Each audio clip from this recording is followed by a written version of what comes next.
आज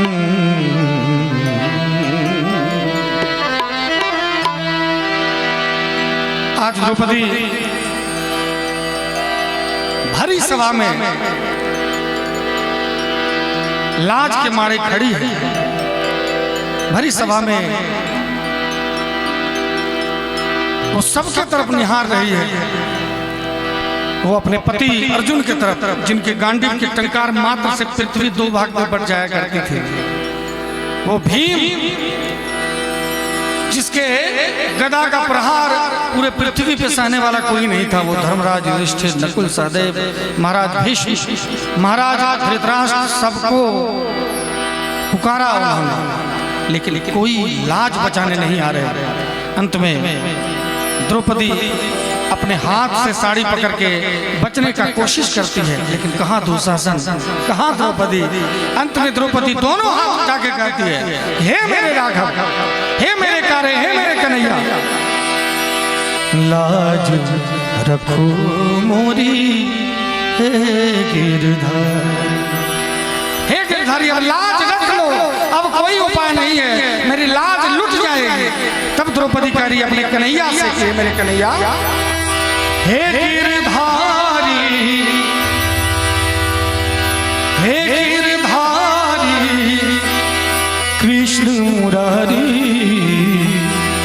लाज रखो मोरी हे गिरधारी, लाज रखो मोरी हे गिरधारी, हे गिरधारी,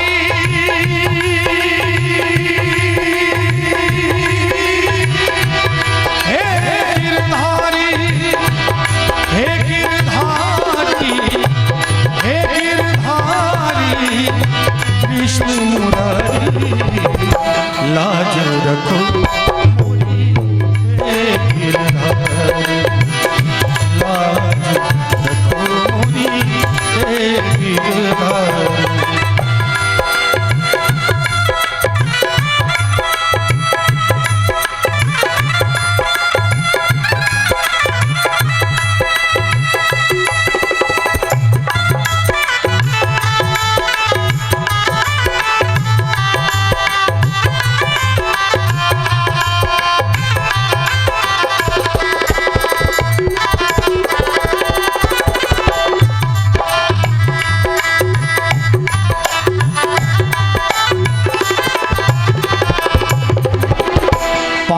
पति सर नीचे किए।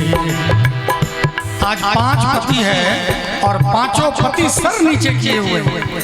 आप शब्दों पे ध्यान दीजिएगा, ये कोई कहानी नहीं है, ये हमारे देश का इतिहास है। जब जब हमारे घर के मालिक मदिरा में, जुआ में अपने ध्यान को लगाएंगे, उसके घर की महिला को बीच सभा में नंगा होना पड़ेगा। वो तो भगवान थे, लाज बचा दिया उन्होंने। अब भगवान भी नहीं आएंगे लाज बचाने, क्योंकि वो भक्ति नहीं रही हमारे अंदर। इसीलिए इन चीजों से बचिए और इस भजन की सार्थकता को सुनिए। आज 5 पति मात्र जुआ की वजह से सर नीचे किए हैं कि मैं क्या कर सकता हूँ। वचनबद्ध 5 पति सर नीचे किए, 5 पति सर नीचे किए गए, 5 पति सर नीचे किए गए, 5 पति सर नीचे किए गए। वही गदा वही गदा वही गांडीव धारी, लाज रखो मोरी हे गिरधारी, लाज रखो मोरी हे गिरधारी।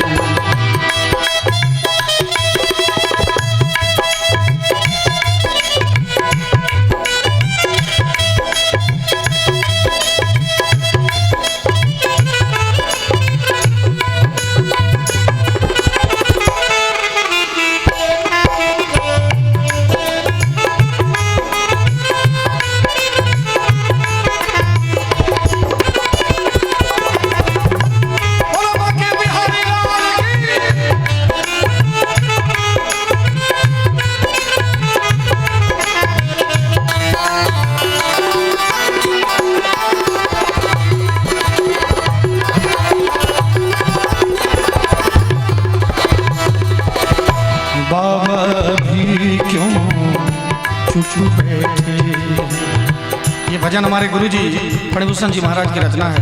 वो इतने विद्वान थे, इतने ज्ञानी थे, उन्होंने इस भजन को सीधा सीधा नहीं लिखा। अब देखिए हमारे घर में भी जब हमारी माताओं महिलाओं को कोई विपत्ति आती है, घर में कोई दिक्कत होती है, तो सबसे पहले किसको कहती है? अपने पति से जाके कहती है। और पति जब सर नीचे कर देता है, पति जब हाथ खड़ा कर देता है, तो फिर कहाँ जाते हैं? ससुर के पास जाते हैं। आज द्रौपदी माई महाराज भीष्म की ओर देख रहे हैं, लेकिन वो भी नजर झुकाए हैं। कृपाचार्य की ओर देख रहे हैं, वो भी नजर झुकाए हैं। गुरु द्रोण की ओर देख रहे हैं, वो भी नजर झुकाए हैं। द्रौपदी की छाती छल्ली हो गई और द्रौपदी कहती है कि हे मेरे कन्हैया। कन्हैया को तो वहां भी पुकार रही है द्रौपदी, लेकिन समर्पण नहीं है, दोनों हाथ खड़ा नहीं है। अभी तक उसको अपने परिवार समाज पे भरोसा है। द्रौपदी कह रही है कि हे मेरे कन्हैया। बाबा भी क्यों चुप बैठे, बाबा भी क्यों चुप बैठे, बाबा भी क्यों चुप बैठे। पता नहीं क्या, पता नहीं क्या इनको लाचारी, लाज रखो लाज रखो मोरी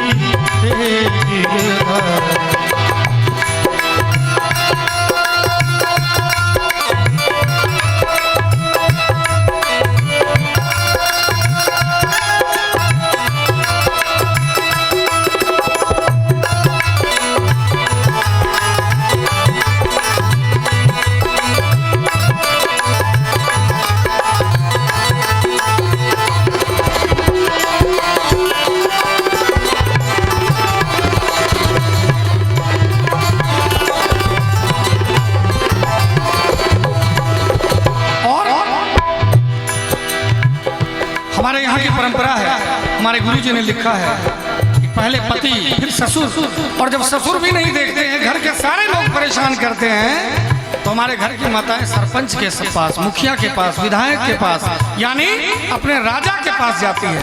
अब द्रौपदी माई महाराज धृतराष्ट्र की तरफ देख रहे हैं। महाराज धृतराष्ट्र सर झुकाए बैठे। और जब महाराज धृतराष्ट्र भी द्रौपदी के पुकार को नहीं सुन रहे हैं, तो द्रौपदी कह रही है कि धिक्कार है ऐसे सभा पर।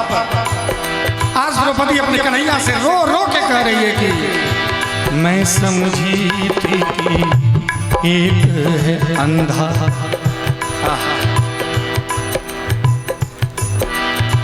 मर्म को समझिएगा।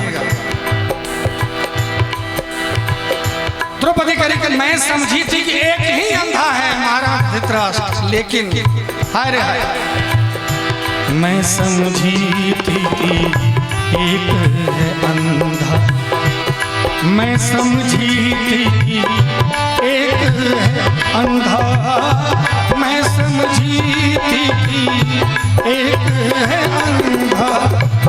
यहाँ तो अंधी, यहाँ तो अंधी सभा है सारी, लाज रखो मोरी गिरधर, लाज रखो मोरी गिरधर। मैं समझी थी कि एक है अंधा, लेकिन यहाँ तो अंधी सभा है सारी, सारी की सारी सभा में सभी लोग अंधे बैठे हैं। किसी की नजर नहीं जा रही है कि एक अबला की इज्जत लुट रही है, और वो अबला चीख चीख के अपने भगवान को पुकार रहे हैं। अब द्रौपदी कह रही है कि अब कोई उपाय नहीं कन्हैया, अब तो आना ही पड़ेगा। अब द्रौपदी अपने हाथ से साड़ी पकड़ी, कोई उपाय नहीं हुआ।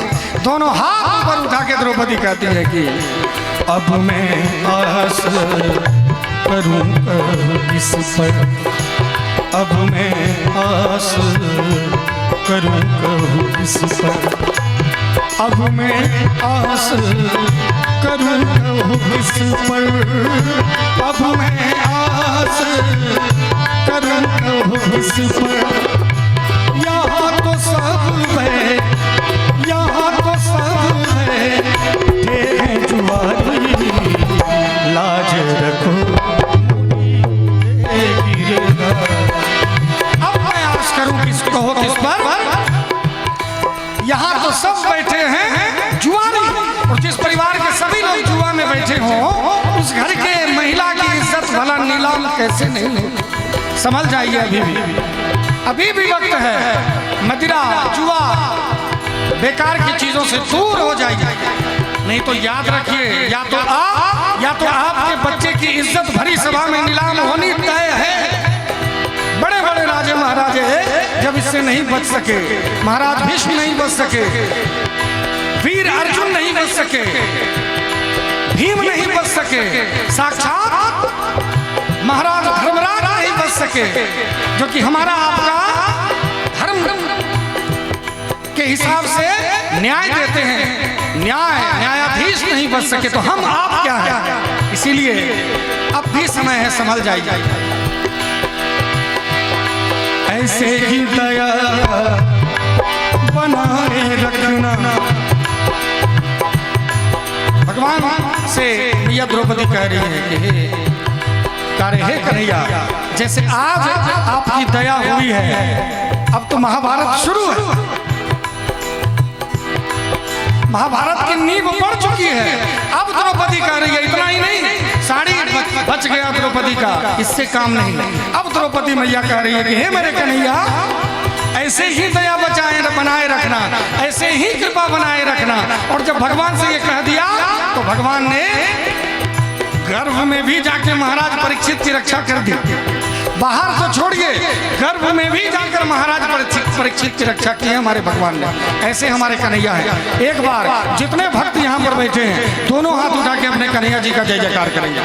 बोलो बाके बिहारी लाल की। अब द्रौपदी कह रही है, ऐसे ही दया बनाए रखना, ऐसे ही दया बनाए रखना।